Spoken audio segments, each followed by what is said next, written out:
Saat ini, sistem rem anti terkunci digunakan di hampir semua kendaraan modern. Sistem ini mencegah kecelakaan seperti ketika Anda kehilangan kendali kemudi saat mengerem. Dengan ABS, Anda akan dapat mengemudikan kendaraan dengan baik dan juga mengurangi jarak pengereman. Apa itu ABS? Bagaimana cara mencegah kecelakaan karena pengereman? Kami akan mengeksplorasi pertanyaan-pertanyaan tersebut dalam video ini. Untuk memahami ABS dengan benar, pertama-tama kita perlu memahami prinsip-prinsip kemudi dan pengereman. Saat Anda menekan pedal rem, bantalan rem pada cakram roda akan diaktifkan dan menekan cakram. Kemudian ini akan menghentikan putaran roda. Ketika roda berhenti, maka akan menyebabkan selip antara jalan dan roda sehingga kendaraan berhenti karena gesekan ini.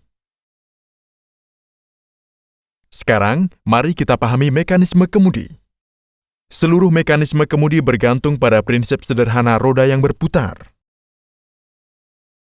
Roda akan selalu berusaha menghindari selip di jalan, sehingga ini berarti kecepatan roda pada titik kontak akan selalu nol. Roda memiliki dua jenis gerak, yaitu roda berputar pada porosnya dan juga bergerak ke arah mobil. Karena kedua jenis gerakan ini, maka roda memiliki dua jenis kecepatan, translasi dan rotasi. Untuk kondisi putaran non-slip, jumlah kecepatan translasi dan rotasi pada titik kontak harus nol. Cukup ingat prinsip sederhana ini dan Anda akan sangat mudah memahami mekanisme kemudi. Di dalam mobil, keempat roda harus berputar setiap saat untuk menghindari kendaraan selip. Faktanya, prinsip putaran sederhana ini adalah alasan mengapa mobil Anda berbelok ketika Anda memutar roda depan. Mari kita amati hal ini. Asumsikan kondisi hipotesis yaitu, bahkan setelah memutar roda, mobil berjalan lurus. Dalam hal ini, kecepatan putaran akan cenderung seperti yang ditunjukkan dan kecepatan translasi tetap lurus. Oleh karena itu, jika Anda menambahkan dua kecepatan ini, kecepatan yang dihasilkan tidak akan menjadi nol. Ini akan menyebabkan mobil slip. Satu-satunya cara untuk menghindarinya adalah dengan membuat kecepatan translasi juga miring. Ini hanya mungkin terjadi ketika seluruh mobil berbelok seperti yang ditunjukkan. Ketika mobil berbelok, seperti yang ditunjukkan, keempat roda dapat memenuhi kondisi berputar. Dari tangkapan layar ini, Anda dapat dengan jelas melihat bagaimana kecepatan pada titik kontak keempat roda menjadi nol. Sekarang, mari kita menganalisa mekanisme kemudi pada saat pengereman. Karena bantalan rem sedang diaktifkan, roda berhenti berputar. Meskipun roda diputar, karena roda tidak berputar, tidak akan ada kecepatan rotasi sama sekali. Dalam hal ini, kendaraan tidak perlu berputar karena ini adalah seperti kasus pengereman normal. Kendaraan tidak akan lagi bereaksi terhadap perubahan pengemudi terhadap kemudi dan akan meluncur dalam garis lurus yang dapat menyebabkan kecelakaan. Selain kehilangan kendali kemudi, mobil tanpa ABS menghadapi masalah besar lainnya, pengereman pada permukaan dengan berbagai tingkat traksi. Ketika roda kiri dan kanan berada di permukaan traksi yang berbeda, mengerem akan menghasilkan gaya gesekan yang berbeda pada roda. Ini akan menghasilkan torsi dan mobil akan berputar tak terkendali. Mari kita lihat bagaimana ABS bisa memecahkan masalah ini. Sistem rem anti terkunci ini sangat sederhana. Apa yang dilakukan ABS adalah mencegah roda terkunci sepenuhnya.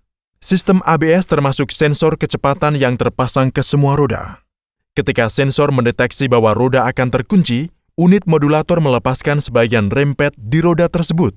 Dengan cara ini, roda akan bisa berputar berselang saat pengereman. Anda dapat segera melihat efek rotasi roda berselang ini pada kemudi. Roda akan memiliki komponen kecepatan rotasi di fase ini.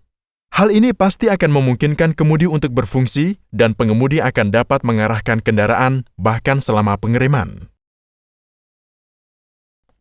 Tapi, pertanyaan besar di sini adalah bagaimana aksi melepas rem secara berselang mengurangi jarak pengereman?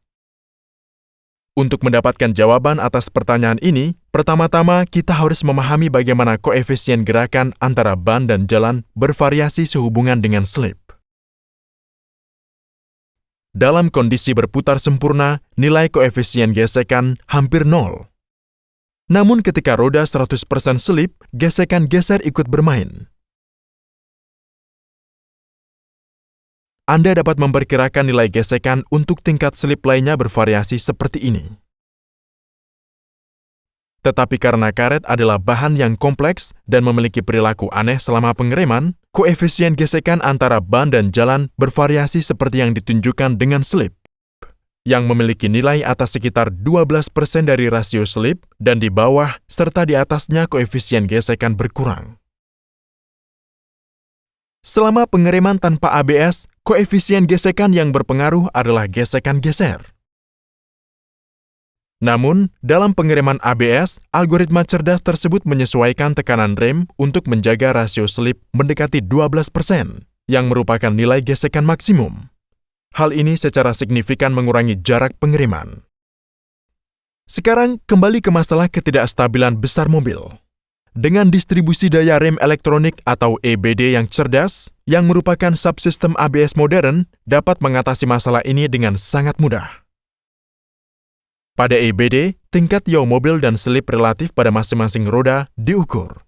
Hanya dengan mengurangi tekanan rem pada roda dengan pegangan yang lebih tinggi, kita akan dapat mengurangi gaya gesekan yang dihasilkan oleh roda.